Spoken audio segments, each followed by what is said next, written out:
அண்மை செய்தியை நாம் பார்த்துக் கொண்டிருக்கிறோம். மக்களவை தேர்தல் தொடர்பாக திமுக தேர்தல் ஒருங்கிணைப்பு குழு முதலமைச்சர் மு.க.ஸ்டாலினுடன் காணொலி காட்சி வாயிலாக ஆலோசனை மேற்கொண்டு வருவதாக தகவல் வெளியாகியிருக்கிறது. அண்மை செய்தியாக நாம் பார்த்துக் கொண்டிருக்கிறோம். இது குறித்த கூடுதல் விவரங்களை செய்தியாளர் ஷெலினா வழங்க நாம் கேட்கலாம். வணக்கம் ஷெலினா, கூடுதல் விவரங்கள் சொல்லுங்கள். அர்னேஷ், நாடாளுமன்ற தேர்தல் நெருங்கி வரக்கூடிய நிலையில் திமுக சார்பில் தொடர்ச்சியாக தேர்தல் பணிகள் மேற்கொள்ளப்பட்டு வருகிறது.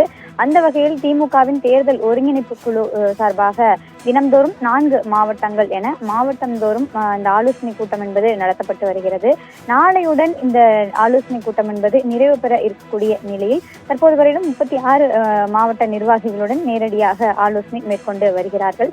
மாவட்டந்தோறும் செய்யப்பட்டிருக்கக்கூடிய அந்த ஏற்பாடுகள், அதே போல தேர்தல் பணிகள், கடந்த நாடாளுமன்ற தேர்தலில் வெற்றி பெற்ற வேட்பாளர்களை இந்த முறை வெற்றி பெற வைப்பதற்கான பணிகள், அல்லது புதியதாக கூட்டணி கட்சிகளுக்கு வழங்காமல் திமுக சார்பில் போட்டியிடக்கூடிய வேட்பாளர்கள் என அனைவரும் சார்பிலும் எவ்வாறு இந்த தேர்தல் பணி என்பது நடைபெற்று வருகிறது என்பது தொடர்பான ஆலோசனை என்பது நடத்தப்பட்டு வரக்கூடிய நிலையில் தற்பொழுது அண்ணா அறிவாலயத்தில் முதலமைச்சர் மு.க.ஸ்டாலின் காணொலி காட்சி மூலமாக தற்பொழுது ஆலோசனை மேற்கொண்டு வரக்கூடிய செய்தியை நாம் பார்த்து வருகிறோம்.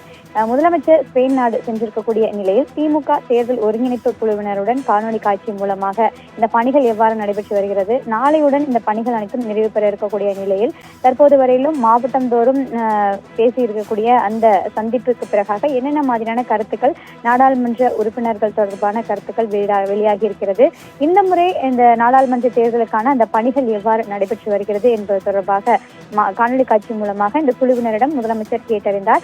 அதே போல மீதம் இருக்கக்கூடிய 4 மாவட்டங்களுடன் நாளை அந்த பேச்சுவார்த்தை என்பது நிறைவு பெற்ற பிறகாக அடுத்த கட்டங்களாக என்னென்ன மாதிரியான பணிகள் மேற்கொள்ள வேண்டும் என்பது தொடர்பாக முதலமைச்சர் மு.க.ஸ்டாலின் தேர்தல் ஒருங்கிணைப்பு குழுவிற்கு ஆலோசனை வழங்கியிருக்கிறார். இந்த ஆலோசனை கூட்டத்தில் அமைச்சர்கள் கே.என். நேரு, ஏவா வேலு, உதயநிதி ஸ்டாலின், தங்கம் தென்னரசு மற்றும் அமைப்பு செயலாளர் ஆர்.எஸ். பாரதி ஆகியோர் கலந்து கொண்டு முதலமைச்சரிடம் காணொலி காட்சி மூலமாக ஆலோசனை பெற்றதாக கூறப்படுகிறது.